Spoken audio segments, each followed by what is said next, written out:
ನಮಸ್ಕಾರ ವೀಕ್ಷಕರೇ, ನಮ್ಮ ಚಳ್ಳಕೆರೆ ಟಿವಿಗೆ ಸ್ವಾಗತ. ಇಂದಿನ ಪ್ರಮುಖ ಸುದ್ದಿ. ಶ್ರೀ ಕ್ಷೇತ್ರ ಧರ್ಮಸ್ಥಳ ಗ್ರಾಮಾಭಿವೃದ್ಧಿ ಯೋಜನೆಯ ಡಿಜಿಟಲ್ ಪೇ ಸೇವೆ ಗ್ರಾಮೀಣ ಭಾಗದ ಬಡ ಹಾಗೂ ಸಾಮಾನ್ಯ ಜನರಿಗೆ ಸಂಜೀವಿನಿಯಂತೆ ನೆರವಾಗುತ್ತಿದೆ ಎಂದು ಯೋಜನೆಯ ತಾಲೂಕು ಯೋಜನಾಧಿಕಾರಿ ಜಯಂತ್ ಕುಮಾರ್ ಹೇಳಿದ್ದಾರೆ. ನಾಯಕನಹಟ್ಟಿ ಯೋಜನಾ ಕಚೇರಿ ವ್ಯಾಪ್ತಿಯ ದೇವರಹಳ್ಳಿ ವಲಯದ ನೇರಲಗುಂಟೆ ಗ್ರಾಮದಲ್ಲಿ ಸೋಮವಾರ ಡಿಜಿಟಲ್ ಪೇ ಸೇವೆಯ ಮೂಲಕ ಹಣ ಪಡೆಯುವ ಸೌಲಭ್ಯಕ್ಕೆ ಚಾಲನೆ ನೀಡಿ ಅವರು ಮಾತನಾಡಿದರು. ಗ್ರಾಮೀಣ ಪ್ರದೇಶದ ಜನರು ಸಣ್ಣ ಪುಟ್ಟ ಹಣಕಾಸಿನ ವ್ಯವಹಾರಗಳಿಗಾಗಿ ದೂರದ ಬ್ಯಾಂಕುಗಳಿಗೆ ತೆರಳಬೇಕಾದ ಅನಿವಾರ್ಯತೆ ಇದ್ದು, ಡಿಜಿಟಲ್ ಪೇ ಸೇವೆಯಿಂದ ಈ ಸಮಸ್ಯೆಗೆ ಪರಿಹಾರ ದೊರೆಯಲಿದೆ.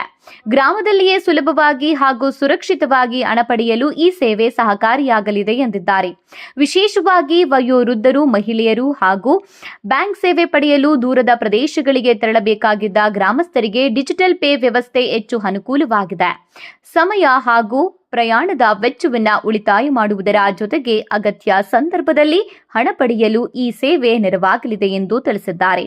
ಡಿಜಿಟಲ್ ತಂತ್ರಜ್ಞಾನದ ಮೂಲಕ ಗ್ರಾಮೀಣ ಜನರನ್ನ ಬ್ಯಾಂಕಿಂಗ್ ವ್ಯವಸ್ಥೆಯೊಂದಿಗೆ ಮತ್ತಷ್ಟು ಸಂಪರ್ಕಿಸುವ ಉದ್ದೇಶದಿಂದ ಶ್ರೀ ಕ್ಷೇತ್ರ ಧರ್ಮಸ್ಥಳ ಗ್ರಾಮಾಭಿವೃದ್ಧಿ ಯೋಜನೆಯ ವತಿಯಿಂದ ಇಂತಹ ಜನಸ್ನೇಹಿ ಸೇವೆಗಳನ್ನು ಪರಿಚಯಿಸಲಾಗುತ್ತದೆ.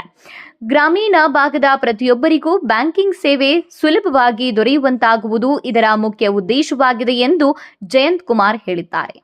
ಕಾರ್ಯಕ್ರಮದಲ್ಲಿ ಒಕ್ಕೂಟದ ಅಧ್ಯಕ್ಷೆ ಸುರೇಖಾ, ತಾಲೂಕು ಯೋಜನಾಧಿಕಾರಿ ಜಯಂತ್ ಕುಮಾರ್, ಪ್ರವೀಣ್, ಟಿಎನ್ಒ, ದೇವರಹಳ್ಳಿ ವಲಯ ಮೇಲ್ವಿಚಾರಕಿ ಜ್ಯೋತಿ ಸೇರಿದಂತೆ ಸಂಘದ ಸದಸ್ಯರು ಹಾಗೂ ಗ್ರಾಮಸ್ಥರು ಉಪಸ್ಥಿತರಿದ್ದರು.